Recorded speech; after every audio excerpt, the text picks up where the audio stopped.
Chile dijo basta y no va a parar. Y si Chile despierta, despierta toda América Latina y el Caribe. Do Chile para o resto do continente, para a América Latina, o que inclui também o nosso Brasil.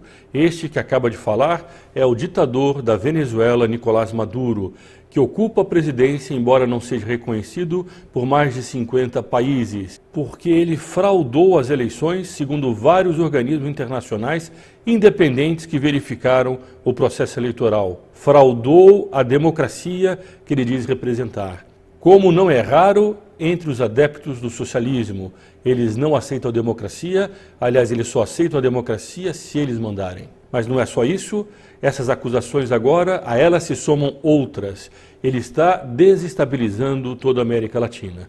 Há cerca de 6 meses atrás, nós vimos também neste canal um vídeo dele reconhecendo que o Foro de São Paulo estava mais ativo do que nunca. Nós veremos novamente esse vídeo aqui. Este é o canal do Instituto Plínio Corrêa de Oliveira e meu nome é Frederico Viotti. Se você ainda não se inscreveu, faça agora mesmo para receber sempre em primeira mão esses alertas, esses avisos, essas informações. Essa inscrição é uma articulação. Se nós não nos unirmos, essa situação só tende a piorar. Ao lado do botão de inscrição há um sino que deve ser também ativado para a pessoa receber os avisos dos novos vídeos. Nós vimos aqui, há 6 meses atrás, esse trecho, e nós vamos passar novamente em que Nicolás Maduro reconhece a atuação do Foro de São Paulo na situação das manifestações pela América Latina, manifestações que não querem melhoria de vida, o que elas querem é desestabilizar, é criar instabilidade nessa região e favorecer um projeto de esquerda que foi rechaçado pelas populações, sobretudo aqui no Brasil. E o Brasil, nós veremos também um vídeo em que fica claro até onde a esquerda quer chegar na sua radicalidade. Ela é capaz de querer levar as pessoas que são contra ela ao paredão. Paredão era a parede em que Fidel Castro matava aqueles que não concordavam com ele. Nós veremos aqui essa radicalidade que existe também no nosso Brasil. Não que toda a esquerda seja assim, mas há uma parcela dela que é assim e as demais pessoas que aderem à esquerda, na sua grande maioria, silenciam, não falam nada, ficam em silêncio quando ouvem coisas desse tipo. Esse projeto da esquerda que envolve o Brasil não é de hoje. Há 2 semanas atrás, este canal publicou também um vídeo de Fidel Castro reconhecendo qual era o papel do Brasil para a esquerda internacional. E como isso não deu certo, graças a Deus, como isso não deu certo em nosso país. Entretanto, eles não desistem. Vamos ver agora o trecho de Nicolás Maduro falando sobre a articulação da esquerda, o Foro de São Paulo, essa internacional que se move em toda a América Latina e que vai criando instabilidades pela região. Y así debemos seguir articulando los partidos políticos progresistas, revolucionarios, de izquierda, avanzados de toda América Latina, del Caribe y del mundo, con los movimientos sociales. Esa fue la estrategia que trazamos. Y vamos bien. Vamos mejor de lo que pensábamos. Así que al Foro de Sao Paulo le puedo decir desde Venezuela, estamos cumpliendo el plan, Foro de Sao Paulo. El plan va como lo hicimos. Va perfecto el plan. Ustedes me entienden, Foro de Sao Paulo, el plan va en pleno desarrollo. Victorioso. Eles conseguiram levar a instabilidade ao Chile, conseguiram criar um caos social naquele país que até pouco tempo atrás tinha os melhores índices de desenvolvimento social e econômico da América Latina. Mas eles não estão conseguindo fazer isso em toda parte. Nós já vimos aqui, como na Bolívia, as pessoas foram às calles, ou seja, às ruas, pedir a saída daquele homem chamado Evo Morales, que tentou novamente, através de fraude eleitoral, se perpetuar no poder, uma fraude detectada também por organismos internacionais que forçou a sua renúncia. Evo Morales fugiu para o México e agora se encontra refugiado na Argentina, tentando rearticular a esquerda e voltar ao poder na Bolívia. Vejamos algumas cenas daquelas manifestações saudáveis, multitudinárias, mas ordeiras, pacíficas, ao contrário das manifestações de esquerda que se deram na Bolívia. Cruceños, hoy la historia nos convoca a luchar por Santa Cruz. Cruceños, es el pueblo que reclama autonomía en la región. Cruceños, es momento de asumir el liderazgo con coraje y decisión. Arriba, cruceños, es la hora de luchar por Santa Cruz. Era um povo que ia à rua, rezando o terço, pedindo a Deus para livrar o país do socialismo e do comunismo. De um socialismo que no mundo matou mais de 100 milhões de pessoas, como aliás muito bem documentado está no livro negro do comunismo, escrito por esquerdistas que quiseram sair na frente e eles mesmos denunciarem as mortes praticadas pela ideologia que eles defendiam ou que eles infelizmente ainda defendem. Não há uma ideologia como o comunismo que tenha matado tantas pessoas, nem o nazismo. O nazismo, que o Dr. Plínio Correia de Oliveira, que é o inspirador do nosso instituto, tanto combateu, foi um dos poucos intelectuais que combateu de forma bastante firme, clara, inequívoca, durante a vida inteira, tanto o nazismo quanto o comunismo, e por isso nós podemos aqui falar com toda tranquilidade de consciência, não há nada pior do que foi a tirania comunista. Ela levou não apenas à morte, mas à escravidão, metade do mundo livre, metade do Ocidente. Após a Segunda Guerra Mundial, o comunismo se apoderou e se escravizou metade da Europa. Portanto, quando alguém vier com essa mentira de que o socialismo se preocupa com os pobres, mostre a verdade dos fatos. Aquilo que ele diz é uma ideologia falsa, baseada em falsas informações. É preciso desmontar esses dados. Aqui no canal há muitos vídeos sobre isso.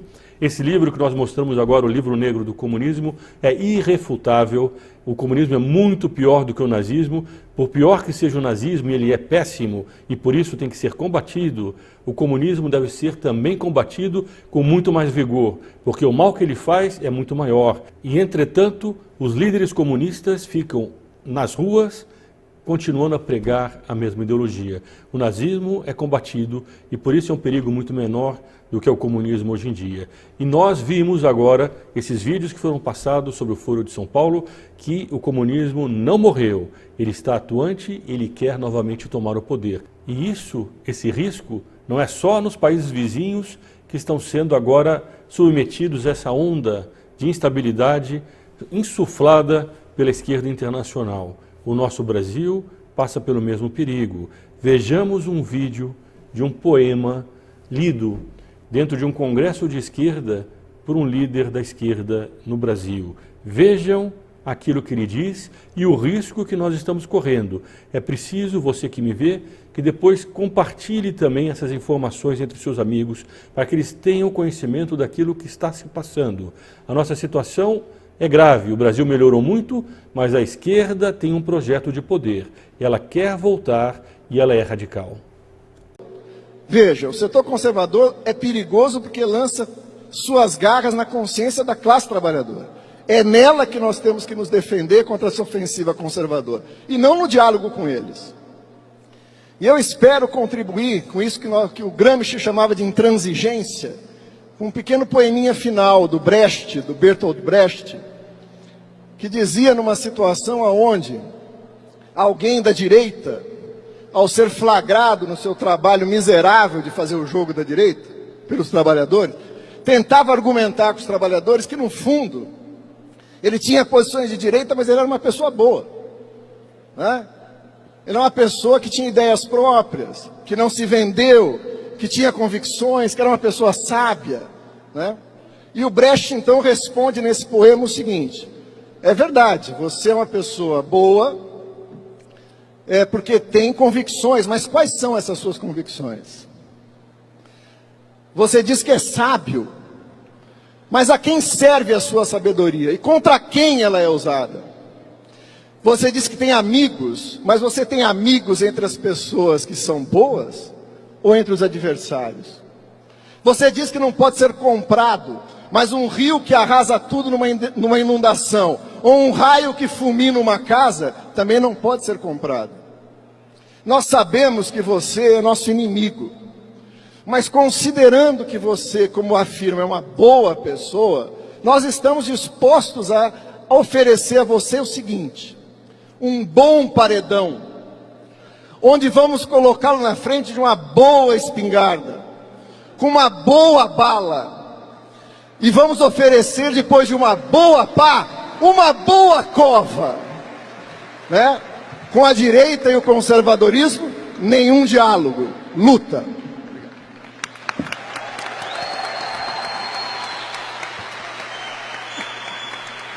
No final, palmas para esse membro de um partido comunista do Brasil.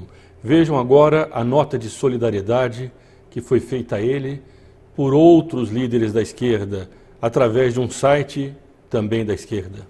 PCB, Partido Comunista Brasileiro, 22 de outubro de 2015. Nota de solidariedade a Mauro Iasi. No atual contexto da luta de classes, tem ganhado força as manifestações conservadoras por parte das elites deste país, fomentando o racismo, o preconceito, o machismo, a LGBTfobia, o cerceamento à livre expressão. Recentemente, o professor de Serviço Social da UFRJ, militante do PCB, escritor e poeta Mauro Iasi, foi vítima de mais um desses ataques violentos, que não atinge somente ele, mas a todos que lutam pela transformação social em diferentes trincheiras. Ao final de uma análise de conjuntura durante um evento realizado em junho deste ano, o professor declamou o poema Perguntas a um Bom Homem, o qual foi transportado de forma mecanicistas para a atualidade, completamente fora do contexto no qual foi escrito. Repudiamos essas manifestações de ódio de classe, que apesar de absurdas, incitam a violência contra os lutadores de diversas causas sociais, bem como naturalizam o assassinato em massa de jovens, pobres e negros nas periferias desse país. Eu quis ler praticamente a íntegra da nota, ela está muito fácil de ser encontrada na internet, basta digitar o título, para quem quiser ver o resto, para que se veja também o cinismo dessas pessoas. Eles conseguem inverter a realidade. Aqueles que reclamam desse poema estão incitando o ódio, o preconceito, a violência contra as periferias. Não esse que diz que é preciso, para os conservadores, para a direita, um paredão, uma bala, uma cova e um caixão. É isso que pensa essa pessoa. Ele lê um poema, não foi por acaso que ele escolheu esse poema, ele escolheu de forma deliberada, para deixar muito claro a intransigência, aliás, ele diz isso no começo do vídeo, a intransigência que a esquerda deve ter em relação à direita, em relação aos conservadores. Agora mesmo, aqui no Brasil, um secretário de Cultura parafraseou Goebbels, que era um dos teóricos ministros do nazismo, da Alemanha nazista. E ele não podia ter feito aquilo que ele fez e, portanto, foi retirado pelo presidente Jair Bolsonaro. E essas mesmas pessoas que caíram em cima deles, dizendo que não é possível haver liberdade de expressão para defender o nazismo, essas mesmas pessoas se omitem ou defendem esse homem que, muito pior do que fez o ministro da Cultura, foi muito mais explícito aqui, ele diz claramente que é preciso assassinar aqueles com que nós não concordamos. A esquerda quer dizer que isso foi tirado do contexto. Agora, qual é o contexto, se não o que está dito no poema? Qual é o contexto, se ele mesmo diz que é preciso enfrentar a direita sem dialogar? Se ele mesmo dá a interpretação do poema que ele leu? Que ele vá levar isso a últimas consequências? Eu espero sinceramente que não. Eu espero que ele tenha usado isso como uma metáfora, mas foi uma metáfora, ou seja, foi uma comparação em que ele escolheu fazer, porque essa é a radicalidade que ele tem dentro da alma, é esse princípio que move a ele, e foi o mesmo princípio que moveu a União Soviética, foi o mesmo princípio que existe em Cuba, e é por isso também que a esquerda o tempo inteiro elogia Cuba, Fidel Castro e aquela ditadura. Em Cuba, milhares de pessoas foram também assassinadas no paredão. O paredão não era uma metáfora, ele era muito real. E essas ameaças de Maduro não são por acaso. O Foro de São Paulo quer fazer da América Latina uma imensa Cuba. Mas o Brasil, graças a Deus, e alguns outros países, estão reagindo. Vejam esse vídeo que nós recebemos de uma reação que houve na Argentina, no caso, quando vegetarianos tentaram impedir um rodeio que havia naquele país, no interior daquele país. Talvez não fossem vegetarianos, fossem de alguma associação de proteção à ecologia ou coisa desse tipo, mas a reação do público foi bastante clara e vale a pena nós conhecermos.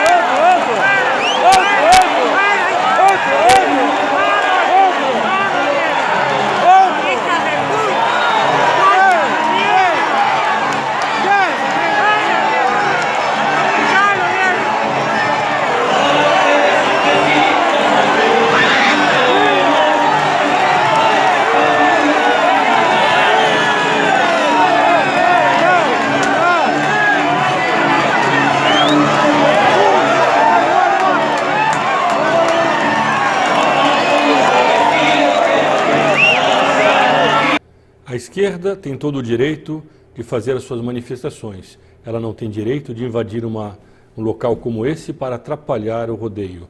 E por isso essas pessoas reagiram. E assim está o Brasil.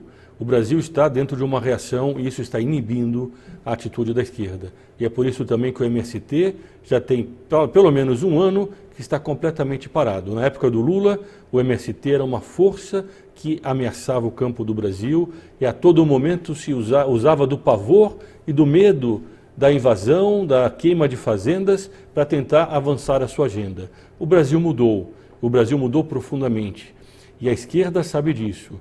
Eles estão no Brasil tendo muito mais cuidado, porque é capaz que as pessoas reajam como reagiram nesse local na Argentina, expulsando esses manifestantes.